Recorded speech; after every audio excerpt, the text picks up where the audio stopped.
As you're having a seat, kindergarten through second grade, you're dismissed for kids' church if you want to go. What a sweet morning of worship it's been so far. Well, hey, if you have a Bible, and I hope that you do, turn with me to John chapter 11. John chapter 11. Continuing in our series, Walking with Jesus, a walk through the book of John, looking kind of through the lens, or looking at it through the lens of this idea of the greatest person that we have to walk with is Jesus. It's good to walk with one another. It's good to do life with others. But the person who should be discipling us the most is Jesus. Shared the story probably many times of a time I was sitting under a professor while I was doing some postgraduate work, and he asked us that question: how has Jesus discipled you today? And that was a very formative question in my life, as it really caused me to step back and go, man, the person that the individual that I'm walking with the most is Jesus. At least it should be, and not just doing life with other people. And as we've been walking through this book together, the last number of weeks have really identified a couple of really big things. One, that Jesus is doing some spectacular work in the lives of people that should cause everybody there to kind of catch their breath as Jesus is doing some absolutely miraculous things. But while that is going on, there is still a considerable amount of tension and conflict between Jesus and the religious leaders.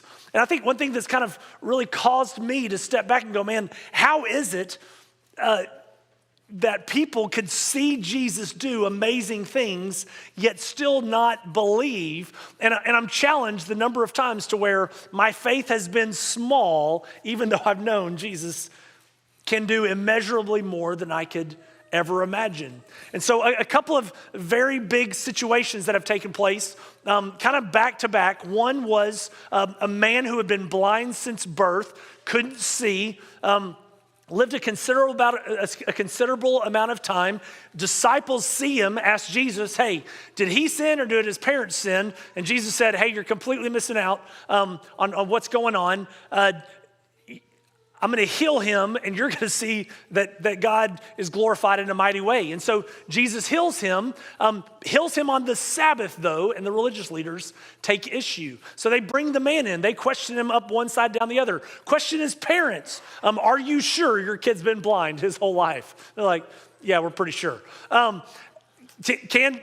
Can you speak to what's happened in his life? But they were scaredy cats. They said, no, we can't. You got to talk to him. They ask him. He's like, man, I don't know what kind of a guy he is, because they're like, man, he's a sinner. He's like, I don't know if he's a sinner or not. All I know is blind, now see. And so just that incredible engagement. But the Pharisees, the religious leaders, are really struggling their way through not just taking Jesus at what he's doing, but really being aggressive and having this conflict toward him. And so we kind of go a little bit longer, and the last couple of weeks we've been in the story of Lazarus. Jesus is not present with Lazarus. He's about a day's journey away, receives word from Lazarus' sisters, Mary and Martha, that their brother is gravely ill. Jesus loves their family tremendously, and they're like, you got to come, like, quickly. And Jesus is like, totally get the situation. I'm going to wait 2 more days. We know from a timeline standpoint, but more than likely, right after the messenger leaves to go to Jesus, Lazarus dies. So 2 days go by after Jesus receives word. Then he's like, hey, we need to go to Lazarus. And they're like, wait, you already said he's dead. Why would you do that? That's going to be a dangerous situation. Jesus is like, just hold on to your britches. And so that's in the country international version. And so Jesus goes, 4 days have gone by. Lazarus is dead. He's been in the grave 4 days. Martha comes out. She has all these questions. She's like, if you'd been here, he'd be alive. And Jesus is like, man, you're getting ready to see something spectacular. Do you believe in me? She says, yes, I believe you are the Christ. You're the Messiah. And so he's engaging with Martha. Mary comes out to him. She's not even able to have that same kind of conversation. Martha was approaching Jesus with all kinds of questions. Mary's just deep in her grief, falls down at the feet of Jesus, but is able to ask the question, or kind of make the statement, if you'd been here, Lazarus would be alive. And so Jesus engages them where they are in their grief, but he loves them too much to allow their grief to reshape the way that they understand truth. And so Jesus looks at him and says, hey, roll the stone away. And Martha goes, you really don't want to do that. He's going to smell bad. Like 4 days have gone by. 4 days, remember, he's not just dead, he's dead. 3 days, you're just dead. 4 days, like dead. Within that culture, believed that the spirit would have left his body. It's nothing but a shell. Jesus says, roll the stone away. So Martha pushes back. He's like, didn't I say if you believe, you're going to see God glorified in a mighty way? She's like, yes. So rolls the stone back clearly, or gives the okay. And Jesus prays out loud to the Father so that people there would know that the Father and the Son of God and Jesus are on the same page. And he says, Lazarus, come out. And Lazarus comes hopping out of that grave. And so, I mean, he just does. Somebody came to me between services, said we should have sung Little Bunny Foo-Foo, hopping through the forest. Jeremiah, after church, he was like, that's such a sad song. All the poor little field mice getting bopped on the head. Anyway, so some of you are like, I have no idea what you're talking about. You've missed out on a tremendous childhood. And so, but maybe not. And so Lazarus is alive. And this isn't a quiet thing. This isn't a private thing. It's not just Mary, Martha, and Jesus. There's a crowd there. Lazarus, who was dead, is now alive. Who on earth would be unintelligent enough to not believe? But we realize it has nothing to do with intelligence. 4 days dead, buried, mourned, hopeless. Yet Jesus calls the dead to life. Yet in the midst of that, it's not a rumor, it's not speculation, it was a public event. Yet in the midst of that, instead of universal worship, some believed, others plotted murder. Some were, and actually we'll see in just a second, many believed. Many who were there believed. Yet as word makes its way back to the Pharisees, all they can do is plot to get rid of Jesus. I think that's a very real thing today too, that tension still exists. While the gospel softens some people's hearts, others' hearts are hardened. While truth draws some people to Jesus, there are others who are provoked to the point of wanting to say no. So this morning, our question really isn't, will opposition come as belief grows in the lives of people? I don't think that's the right question. I think the question is better served as this: how will we respond when people oppose the truth? How will we respond when people oppose the truth? So we're going to pick up here in verse number 45 this morning. It's the back end of the story of Lazarus. Lazarus has been raised from the dead, and we see in verse number 45 that many of the Jews, therefore, who had come with Mary and had seen what he did, believed in him. Belief grows. But we see that as belief grows, opposition rises. Verse 46, but some of them went to the Pharisees and told them what Jesus had done.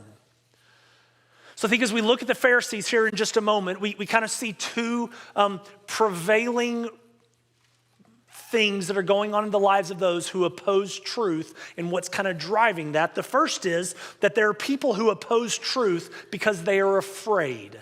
There are people who oppose truth because they are afraid. People come to the Pharisees, they tell them what Jesus did. So the chief priests and the Pharisees, verse number 47, gathered the council and said, what are we to do? For this man performs many signs. So they're not calling into question the things that he's done. Remember, they kind of got themselves into a pickle. When the guy had been healed of his blindness, they bring the guy to him. There must be a mistake. There's no way. People are like, no, we've we've seen him his whole life. He's been blind. Now he can see. They bring Jesus. They bring this guy to them. They're like, "Are you sure you've been blind your whole life?" He's like, "Yeah, pretty sure."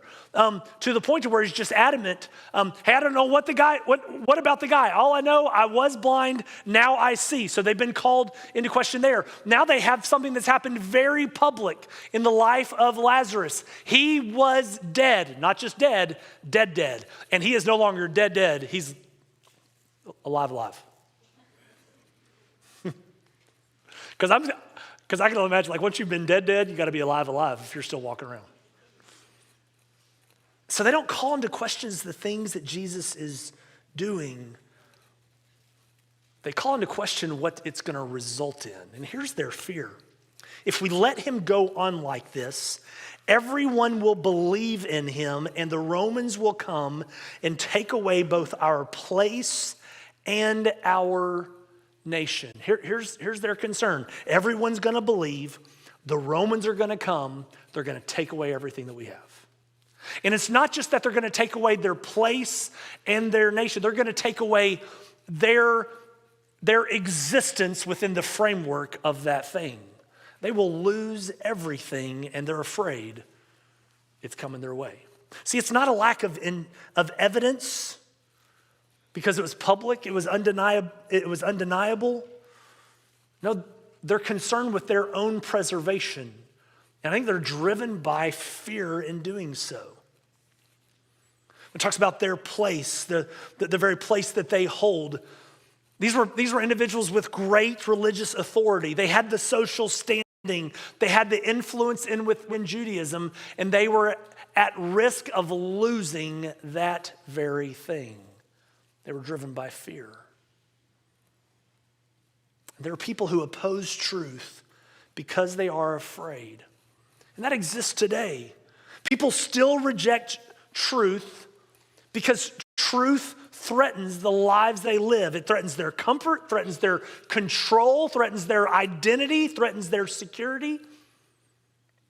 They object to the things of God. They object to being followers of the way. And it's not an intellectual objection because they see some very things. I think it's more of a spiritual, personal thing going on within them because they realize that in order to follow after Jesus, following after Jesus requires surrender. Would everybody here, if you're a follower of Christ, would you agree with that? Absolutely. To follow after Jesus is to say, yes, Lord, and no to me. But faith in Jesus requiring surrender to an unbeliever is a frightening thing. Surrender is frightening to a sinful heart. Before you came to faith in Christ, you were all about you. If you're following after Jesus, you should be all about him. Now, and for those of us that are here in this room that are following after Jesus, it's following after Jesus isn't for sissies. I mean, it's a hard thing to do. It's a frightening thing to do. God will call you to do things that cause like a little liver shiver to go on. I mean, you're just like, oh my goodness, what's going on? Like doing that thing's a hard thing to do. He's going to call you to do things that are going to push you way outside of your comfort zone, way outside of your security. It's going to call you to do things that you can't do on your own. But when you're completely and wholly surrendered to the Lord, you realize that's just part of the package. But to the sinful heart who hasn't surrendered to Jesus, that is a frightening thing. And church, if you're a follower of Christ, it shouldn't surprise you that people oppose the truth because they're afraid. But that's not the only thing that I think we see going on.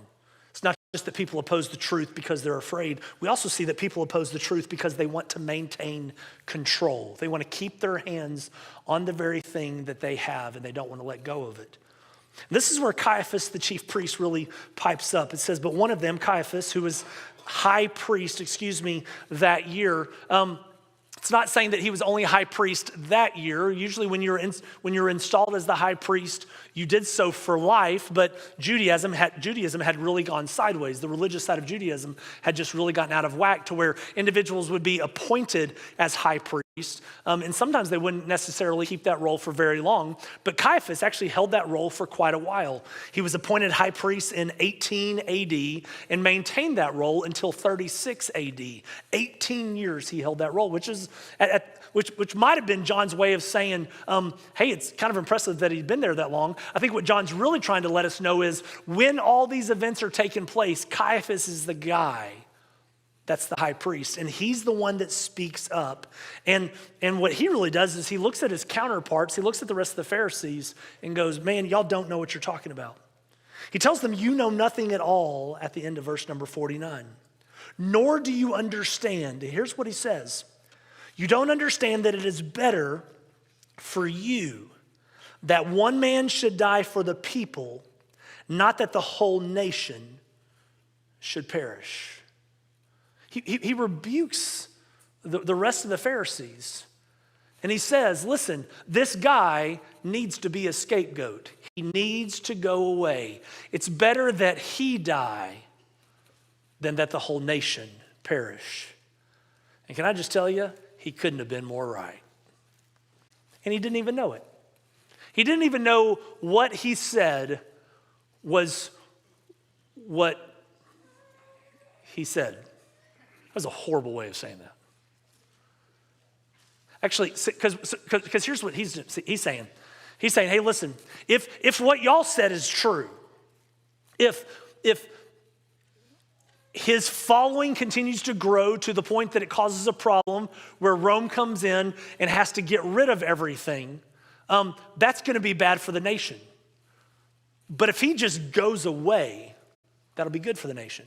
It's better that one man die for the people, not the whole nation, not that the whole nation should perish. Ironically, Jesus laid down his life for the nation, for the people, and it was good that he did so. You agree with that one? It wasn't about political preservation for Jesus. It was about spiritual redemption for us. Jesus laid down his life for you. He laid down his life for me. It was better for one man to die. And Caiaphas didn't get that.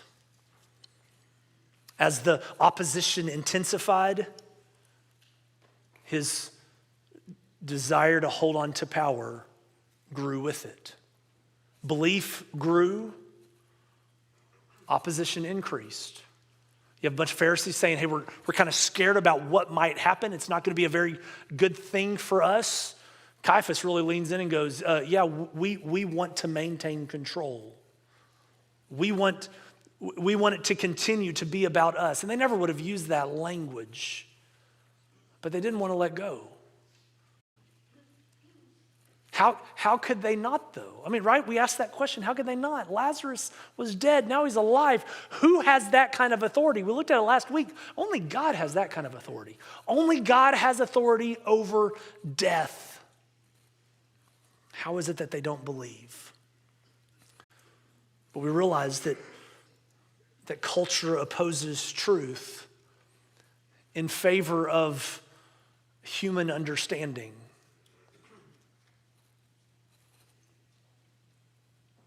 So we have to remember that while on one hand, when it comes to surrendering to Christ, that is a frightful thing for the sinful heart, for people who are not following after Jesus. At the same time, when it comes to rejection of truth, we realize the rejection of truth is often rooted in rebellion against God's authority. I don't want to do things your way. I want to do things my way. Isn't that who you were before you came to faith in Christ? And it's why it's incongruent for a believer to look at God and say no. It just doesn't mesh. You can't call him Lord and tell him no. If he is Lord, our response is yes. And so belief was growing, but opposition was rising at the same time, and it appears here in this situation that things are out of balance, but there's really good news here, and John steps into it. John steps into the thing that we rejoice in the most, and that is this, is that God's sovereign plan cannot be stopped. God's sovereign plan cannot be stopped. There's a plot afoot in order to derail the very thing that Jesus is doing. He is on his way to fulfill and carry out truth, and the religious leaders are trying to stop that. And in trying to stop that, they step right into the very plan, sovereign plan of God. God's sovereign plan cannot be derailed. And so this is what John says. After Caiaphas speaks, this is what John speaks into. He did not say this of his own accord. And what's happening there is it's not that he's saying by the providence of God, God is having these words that are coming out of Caiaphas' mouth speak into something far greater than he could have imagined. It's not God reaching down and like grabbing his mouth and going, there's like a scene in Aladdin, I think, where he's like, genie, rub my, give me one more wish, you're free. It's not God doing that and manipulating his mouth. It's God using the very words of an individual saying, you have no idea what you're saying, but what you're saying is, in fact, true. God's sovereignty uses Caiaphas' words prophetically. He did not say this of his own accord, but being high priest that year, he prophesied that Jesus would die for the nations. Caiaphas is saying, listen, no, Jesus has to go down. He needs to die so that the whole nation doesn't die. And God goes, yes, absolutely. You just don't know what you're saying. But you are absolutely right. Jesus would die for the nation. And even those who were not part of the nation of Israel would have the opportunity to be blessed. Not for the nation only, but also to gather into one, the children of God who are scattered abroad. Both the Jews that had experienced the dispersion were no longer there in Jerusalem, as well as us today. Which is why we see there in verse number 53 that these individuals, the Pharisees, determined from that day on that they had to put him to death. They made plans, but their plans would not supersede the sovereign plan of God. You see, for Caiaphas, Jesus' death was going to be politically convenient. But unknown to him, Jesus' death was going to serve a far greater purpose. The greatest of purposes, to save dead people. I think, humanly speaking, the religious leaders thought they were eliminating a threat. It's kind of like if you were to fast forward to Acts chapter, to kind of the first part of Acts, first few chapters of Acts, as these followers of the way continue to increase and continue to spread the gospel. There's a guy named Saul who's a Pharisee that's kind of given the authority to try to eradicate followers of the way, and he ends up stoning a guy named Stephen. Stephen is killed and Jews leave. They leave Jerusalem, and you can almost see the religious leaders step back and go, yes, we fixed it. But what does he do? This very act ends up sending followers of the way throughout the world to tell Jerusalem, Judea, and Samaria, and to the ends of the earth about the good news of Jesus Christ. They thought what they were doing was eliminating a threat, and all they were doing was stepping right into God's divine plan. Aren't you thankful for God's sovereignty? And to realize that there's nothing we can do and nothing that this world can do to derail the sovereign plan of God. God's gonna win. And here in this situation, God's sovereignty is on full display. And I think this is where we really need to be careful, and we need to step back and remind ourselves. Because I think we so desperate, the world in which we live, especially Western Christianity, and I would even say American Christianity, is that we want so badly for the world in which we live to be compliant with the things that we want it to do, and we don't want there to be any problems. And I'm not saying that we don't need to care about being a part of a country that allows for the free exercises of religion. I think that's one of the foundational things that makes America different than any other place. But please know this. We don't win at the end of the day because politically we win at the end of the day. I don't even know what that means. We will win at the end of the day because God is going to win at the end of the day. And so if your we is not in coordination and in conjunction with God, you're going the wrong way. God's going to win. And God's going to win not because the Supreme Court says that we can worship however we want to. God's going to win because that was established before the foundation of the earth. The church in the New Testament flourished amid hostility.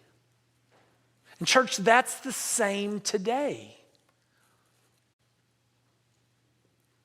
Look around the world. Look at moves of God that take place in dark, angry parts of the world that are against the things of God. Guess what? Today, on the other side of the world, or like 12 hours ago, on the other side of the world, people gathered and worshiped the Lord even though they're not allowed to. And we're living in a world to where we're looking for excuses to not find ourselves worshiping with others. God's sovereign plan will not be derailed. God's sovereign plan cannot be stopped. Which means our confidence cannot be in worldly things. It can't rest in public approval. It can't be in political power. It can't be in cultural acceptance. If that's where your confidence rests, your confidence is in something that's going to fail at some point. Instead, our confidence is in God's providence. It's in his sovereignty and his unshakable plan. Even when evil appears to be advancing, God is still accomplishing his purposes. Evil has nothing on God. So I asked the question at the beginning, as opposition rises, it's going to, as opposition rises, what does that mean for us? How are we going to respond? And I want to kind of lean into two things this morning. The first is this, is as opposition rises,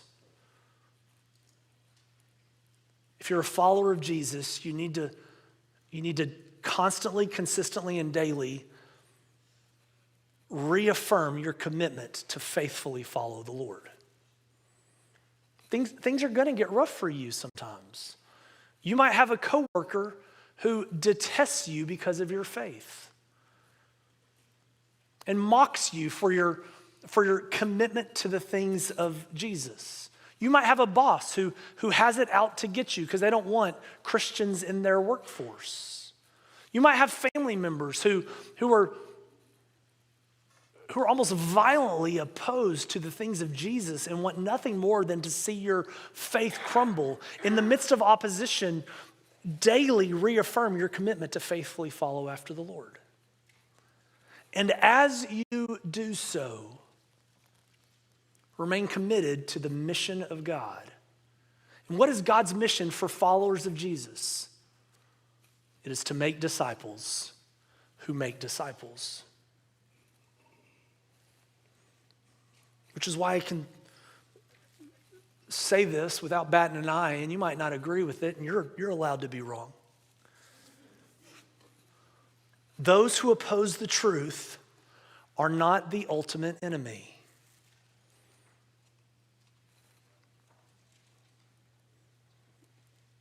Jesus lets us know over in John chapter 8 that Satan is the deceiver. Satan is the father of lies. Satan is the enemy. Unbelievers aren't the enemy. Unbelievers are unbelievers who need Jesus. And this is an area where I've had to work real hard on in my life, and I am failing miserably. Because there are some people in this world who are so opposed to the things of God that if I'm not careful, I find myself running down a rabbit trail where I just want them to no longer exist. But I need to realize that if that happens, they spend an eternity separated from a holy God. And I shouldn't want that on anybody. They're not the enemy. Lost people act lost. Which is when we have to realize, and it's reminded in Ephesians chapter 6, our battle is not against flesh and blood. The battle that we find ourselves in is against spiritual things. An evil one who would love to see people spend an eternity separated from God. Remember, Jesus did not come to defeat enemies. Jesus came to save sinners. There's a movie called The Matrix. Some of you might have seen it, some of you haven't. In the movie The Matrix, there's a world that's controlled by machines. People are born into a world to where they're being utilized, their bodies are being utilized to fuel the very machines that have taken over the world. It's kind of what's going on in ChatGPT. And so it's there are some people though who have gotten out of the Matrix. They're humans that are trying to save all those who are locked into the Matrix. And there's a guy named Neo who's been rescued. Neo's supposed to be the savior of the world. Anyway, there's a scene where Neo's he's in this simulation where they're trying to explain everything about the Matrix. And he's being told that as long as you're in the Matrix, you're a danger. It's not until you come out of the Matrix that you're a danger. And so they're effectively saying, as long as you're still hooked into the Matrix, you're the enemy. And I think so often, if we're not careful, we as Christians can look at unbelievers and almost reference them as being the enemy until they're following after Jesus, and then they're not the enemy. Can I just tell you, that's just not right? Until they are one of us, they're not the enemy, they're the mission field. They're the people that we have to engage in life with and engage in conversation with to over the long run to share the truth of the gospel in hopes, on our side, in hopes that there will be a day to where they recognize that their sin has separated them from a holy God, and they fall on their face before him and say, God, I'm a sinner. Will you forgive me of my sins and save me from my sins? Will you cover me from my grace? That's the long run. That's the long arc that we find ourselves in. It's not to see them destroyed, but to see them made new. People who are not followers of Jesus are not the enemy. They have been deceived and they need to meet Jesus. Which is why our mission for the church, both individually but also church universal, it remains unchanged. We continue to proclaim the gospel. We continue to seek the lost. We continue to love people around us, and we continue to point sinners to Jesus. That's what we do. It's not to win arguments. It's to see people radically transformed. So this morning, you ask yourself, what am I going to do when I face opposition? You're just going to. It's promised. Well, in a couple of weeks, well, actually, maybe a lot more than that. We find where Jesus is just assuring those who are following after him, people are going to hate you because they hate me. That's what Jesus says. You're going to find people who are opposed to you. As belief increases, opposition is going to increase. And when that happens, are you going to remain faithfully committed to following after the Lord? Or are you going to look to him and say, God, where'd you go? If you do remain faithfully committed to the things of God, then you have to remain faithfully committed to the mission of God in your life. And that is to be a disciple who is making disciples who are going to make disciples.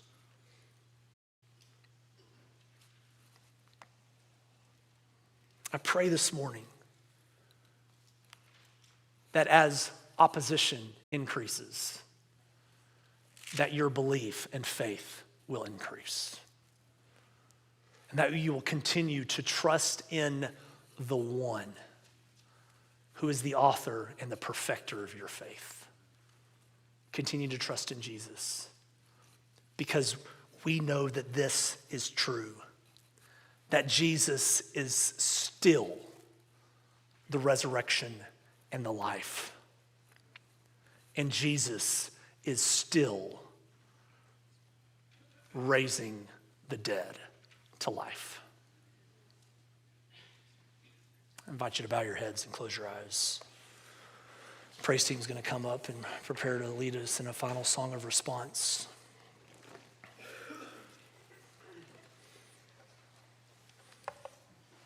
And as you find yourself in a posture of prayer, will you just ask God to reveal in your heart how you're doing? One, if you're not a follower of Jesus this morning, know this, I believe it's so important that today you consider saying yes to Jesus. Not to please a spouse, not to make your parents happy, not because you think it's the thing that everyone wants you to do, but to recognize and to realize that apart from Christ,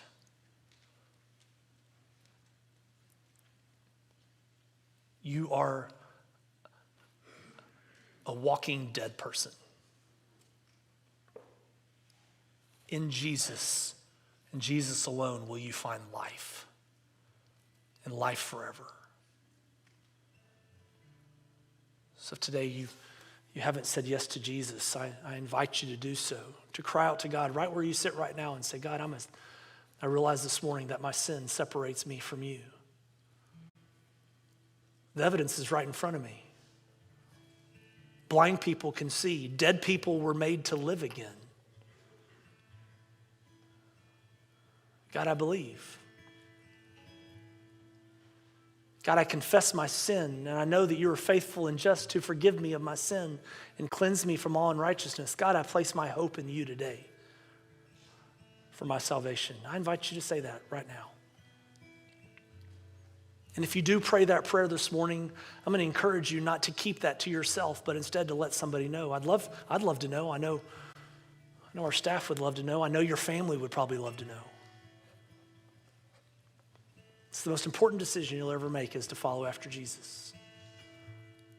If you are following after Jesus this morning, will you commit that even in the face of opposition, even when the world around us goes sideways, that you're going to remain a committed follower of Christ? And then as a committed follower of Christ, you're going to remain committed to the very mission that God has given us as believers. And that as we go throughout life, that we're going to make disciples of people, inviting them to step into a relationship with Jesus and then to live for Jesus just the way that you are. Will that be your commitment today? Father, we confess our absolute need for you. And God, I'm so thankful that while I was yet a sinner, knowing that I would come into this world as a sinner throughout everything that I am, that Jesus still died for me.